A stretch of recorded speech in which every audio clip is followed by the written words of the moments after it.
Kerja kotor dalam pasukan ini adalah Hong Wan yang kita sedia maklum. Sentuh sedikit tentang peranan selfless orang kata dalam pasukan, di mana dia meluahkan, mengatakan dia adalah the balance guy dalam pasukan ini. Apa yang dimaksudkan itu, Safi?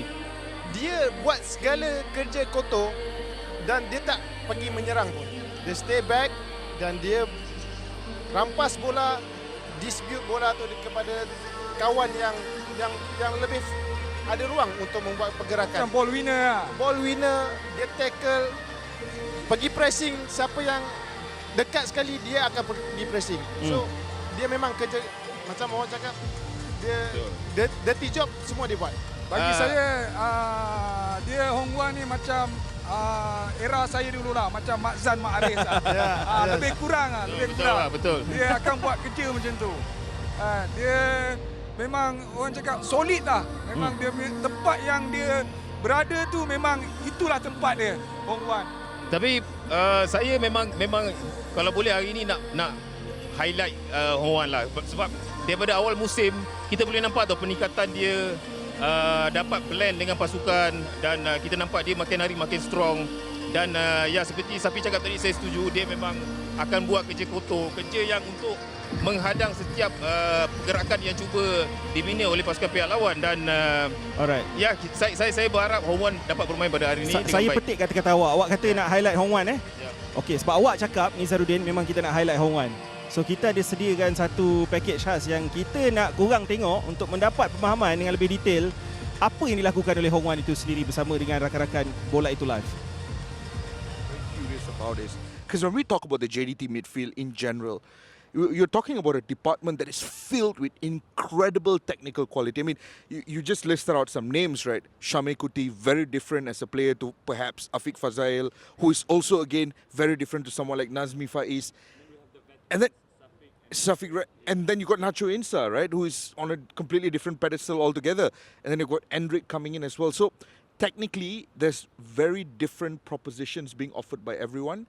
Tell us a little bit about what your role is, what position that you play the best in on the pitch. What do you bring to the table? Well, I think I'm sort of the balance guy, you know. Obviously, we have a lot of attacking quality players in the team, like Forestieri, Bergson, Leandro, Juan, all these top players who want to get forward and score goals, you know. But I sort of have to do the dirty work for them to give that balance for where if we get hit on the counter, like I feel like this year we've been hit a lot less on the counter, you know. I feel like the system that the coaches has given us, and also how the players have adapted to the new system, where if you watch our games, our regains on the second balls are a lot better this year, you know. So I feel that's all my job, to sort of organise and do the dirty work so that our attacking players can score goals and make chances. And that's something you enjoy doing. Yeah. Okey, ini adalah satu perbandingan yang kita lakukan kerana pada mulanya kita tidak pasti siapa yang akan diturunkan. Mungkin ramai menjangkakan Hong Wan adalah first choice, tapi hari ini kita dah nampak kesebelasan kedua-dua ni diturunkan. Statistik yang ditunjukkan di situ adalah hard worker dalam pasukan yang membenarkan pemain-pemain berkarya untuk kreatif, untuk 1v1 seperti Arif Aiman dan sebagainya. Safi Salih, bagaimana anda melihat peranan dua pemain ini yang menjadi winning mentality JDT selama ini? Saya rasa dua pemain ini adalah jantung untuk skuad JDT pada musim ini.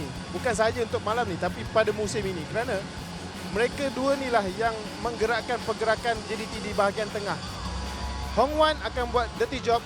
Afiq Fazail, dia mempunyai kebolehan untuk menghantar bola dan dia sentiasa bergerak di bahagian tengah untuk mengisi ruang yang ditinggalkan oleh Hong Wan.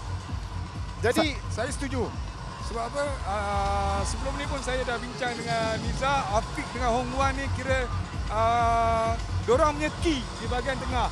Saya setuju apa yang Safi cakap. Macam jantung pasukan.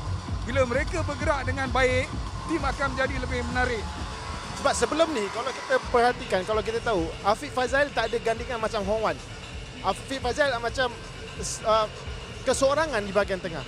Tapi bila dibantu dengan pergerakan tackling yang Hong Wan ada, fizikal, rampas bola, so itu yang nampak lebih berlainan pada musim ini. Tapi Ben, dia Silakan.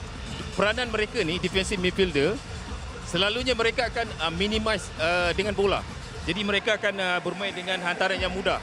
Jadi kalau kita perhatikan cara kedua-duanya pemain ni bermain nampak seperti sama tau, kerana setiap kali pasukan JDT ada bola, back four mereka berdua ni akan selalu akan jadi triangle untuk mereka untuk keluar daripada kawasan yang ada bola itu. Jadi rasanya dengan permainan yang mudah, dengan performa mereka semakin hari semakin meningkat, saya rasa ya kedua-dua ni adalah tonggak yang cukup penting lah bagi Safi tadi untuk pasukan JDT. Kita banyak menyentuh tentang bagaimana mereka membenarkan rakan-rakan yang lebih kreatif, lebih attacking untuk bermain. Tetapi kalau kita lihat satu stat yang kita tunjukkan sebentar tadi, passes into the final third 10 purata untuk Hong Wan, dan kalau dilihat untuk Afiq Fazail adalah 8.9. Itu adalah stat yang cukup tinggi untuk pemain yang melakukan hantaran ke dalam final third. Seolah-olah hantaran lolos yang dilakukan Azman Adnan. Adakah tugas mereka sekadar sit back, dictate bahagian tengah, ataupun mereka juga dibenarkan bebas? Itu yang saya cakap tadi, apa yang Safi cakap, dia jantung. Mereka boleh kontrol nak cepatkan game atau nak slowkan game.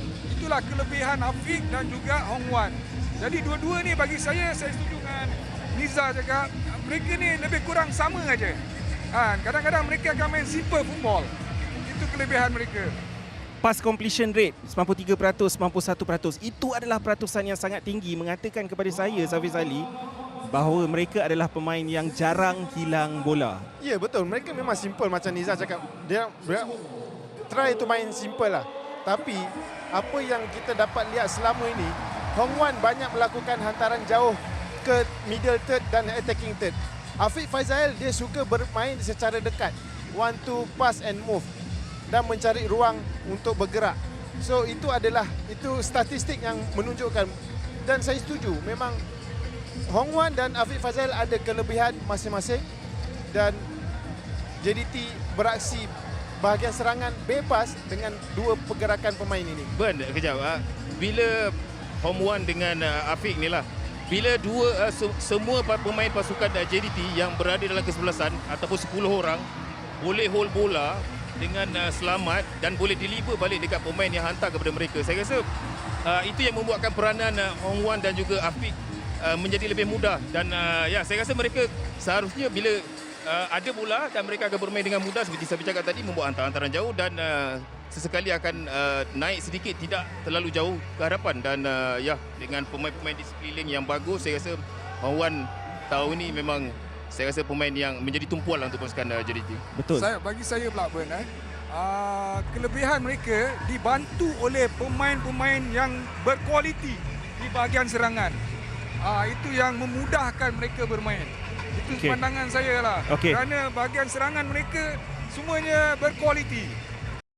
Terima kasih kerana menonton Astro Arena di YouTube. Untuk aksi-aksi sukan tanah air secara langsung, langgan pack Sukan Astro untuk dapatkan akses anda.